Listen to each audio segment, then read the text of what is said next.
Okay, hi. I'm gonna do one of these Blender talking head tutorials, and here's my talking head. If you want to skip all this bollocks, I'll put on the timeline, and you can just skip all this. I'm not gonna do many of these. I'm not a Blender guru or a Thomas Collin or anybody like that. But if I see a gap, something that I've tried to do and couldn't find anything about, and had to figure it out myself, then I'll share that information with y'all. So today I'm going to show you how to animate time-dependent data. As a scientist or engineer, that probably had to do some experiment or other, and then you have to present the results. And usually you have to present in like a report form, printed. So for that, you use a lot of, epoxy graphs and shit. But, I've always also had to give a sort of an in-person presentation.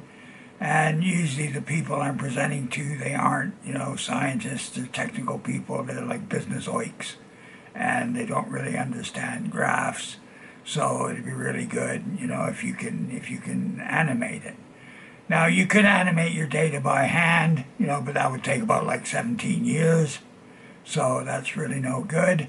But since Blender 4.5, it's 4.5, you can do it automatically using a CSV import, and that's kind of what I'm going to do right now. So yeah, let's get on with it. Okay, so the first thing we need to do is to make sure we've got the data, process the data, and here's our data. And what we've got is the first row is the titles of the individual columns. I did try putting the units in the second row, but that Blender didn't like that at all. So I think you can only have the first row as the titles, and everything else has to be the data. And in this case, I've got three slabs, and each slab is got the vertical, the lateral, the longitudinal translations in millimeters, and we've got pitch, roll, and yaw, and they're in radians. And in this sample, I've only got 1,800 data points, so it's just a short sample. The actual data is much longer, and once you've got the data, you can then save it as a CSV file, and then we can go into Blender. And in order to replicate the slab, what I need is a mesh cube, and I want the cube to be 1 meter. And the reason for that is that I can then come over here and scale it. So the slab was 2.37 meters long by 1.79 meters wide by 0.3 meters thick. Now what you need to do is you need to then apply that scale. So go to Object, Apply, Apply, Apply Scale. If you don't do that, it'll all fuck up and it'll be a right nightmare. So, right, so there we have our slab. We can now split the screen and go to the Modifiers tab and add a Geometry Nodes modifier and set this screen to the Geometry Node editor and click New. And we don't need this bullshit, so I'll get rid of all that. this out. And first thing you want to do is control right click and get rid of, disconnect that. And what you want to do is Shift A and search for CSV Import Node. And what we want to do is open the CSV file. And there's our CSV data there, which we just accept. And this opens it as a point cloud, so it's points. So if whenever we're dealing with points, we need an instance on points node. So Shift A and instance on points node. And we can just connect the point cloud to the points. For the instance, we'll use the slab. And then we can connect that to the output geometry.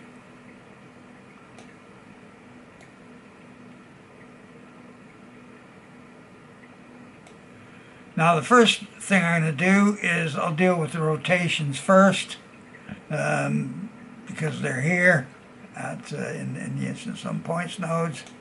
So the first thing I want is Shift A, use a named attribute and a named attribute.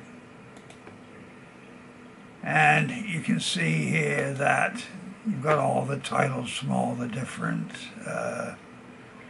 columns from the data. And what I want is I want a role first. Start off with a role. And then we Shift D. And then to duplicate that, and Shift R to repeat. And we want roll. And we want pitch. And we want yaw. Yaw. Right, and if you look at the data, what you can see is that, you know, the results are in radians, and they're really, really tiny, teeny weeny. So, you know, we're going to have to scale them somehow so that they actually look more better. So what we need is a math node. Shift A, find the math node, set to multiply, and put the attribute into the value. And for value, I don't know, I'll use 50. Why not? Because it's a number. And then we want to duplicate that. Shift D to duplicate it. And then Shift R to repeat. And plug the attribute in. Plug the attribute in. And shift these over a bit. And now what we need is a combine XYZ node. Shift A. Combine XYZ. And we want X to there, that to Y, and that to Z. And we can't just use that because that's a vector and that needs a rotation. So what we need is Shift A, and we need an Euler to rotation node. Euler to rotation. So we plug the vector into the Euler and the rotation into the rotation. And there we have all of the rotations of the slab. So now let's deal with the translations, and we're going to need all these same things again, sort of. So we'll just select those and duplicate, Shift D, and we'll just kind of bring them down here and change these to longitudinal.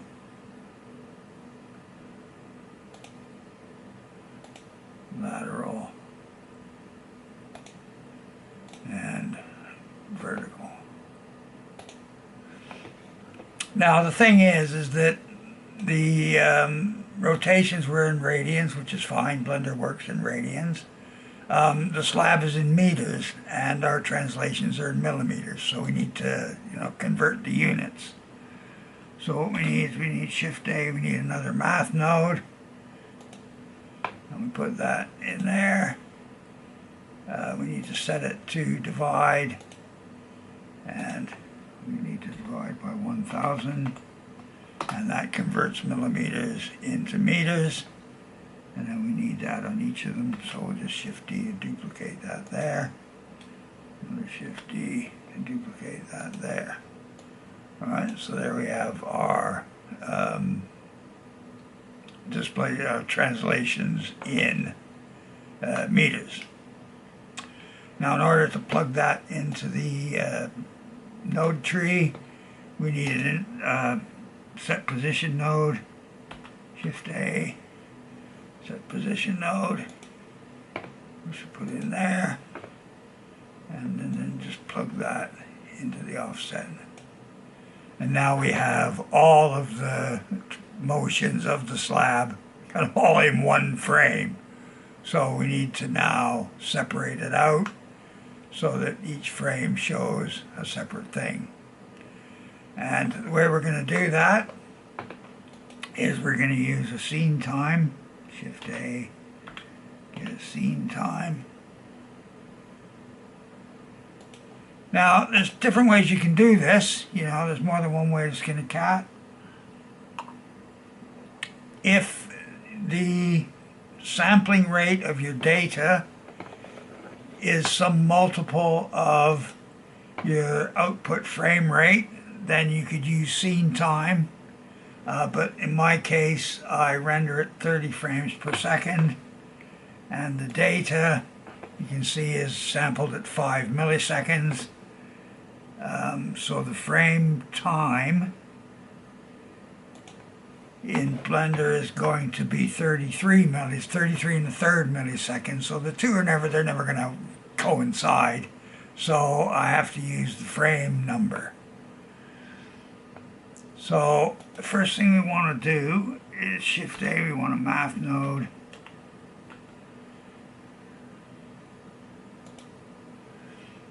And I want to subtract 1. And why do I want to subtract 1? Well, the reason I need to subtract 1 is because I'm starting my animation at frame 1. And the way Blender imports the CSV data, the very first one is 0. So I need to subtract 1 from the frame so that it lines up with what Blender puts the data as.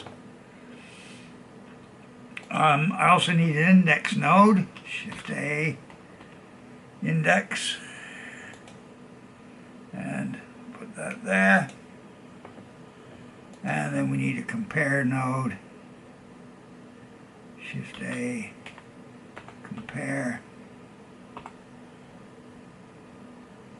Compare node, set to equals. Set to equals. And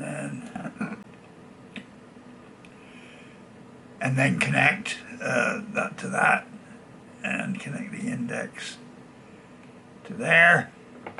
And so that means that, when frame is equal to 1, it then equals 0. So it will then, index 0 will then be the result. And we plug that into the selection of the instance on points nodes. And there you have it. We only have one instance of the slab. And if I scrub the timeline, you can see what happens is you can see it moving in accordance with the data. So that works. That works. So yeah, you can do scientific data.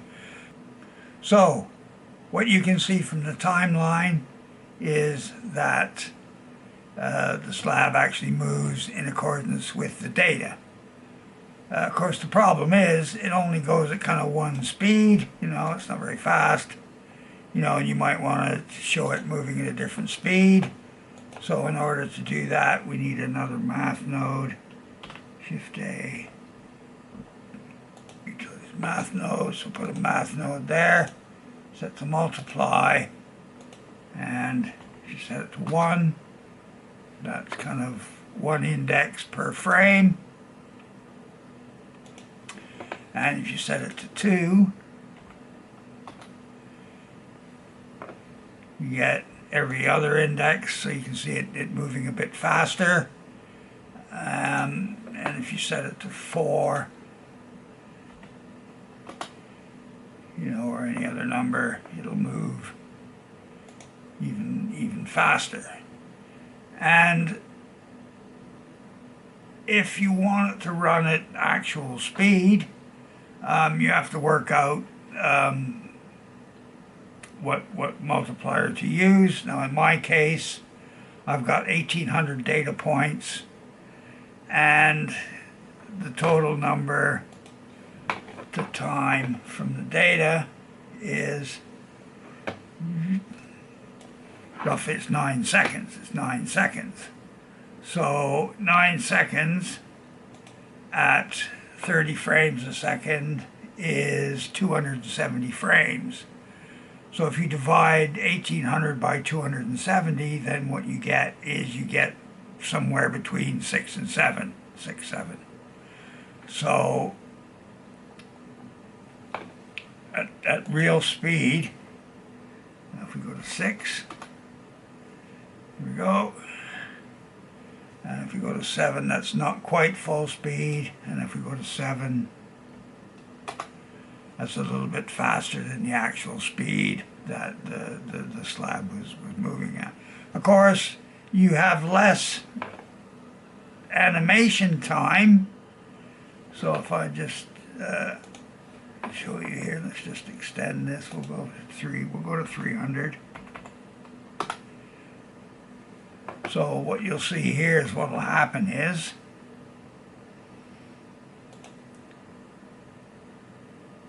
it kind of just disappears, because once the data runs out, so that the higher the multiplier, the less time you've got to do your animation.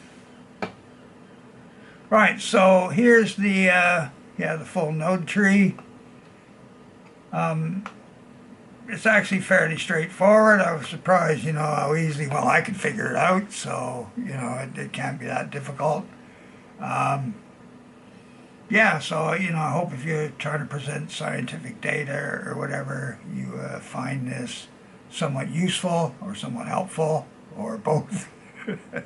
Anyway, thanks for watching. Apparently you're not supposed to say that, but everybody says that. Anyway, I think that need be all. Bye.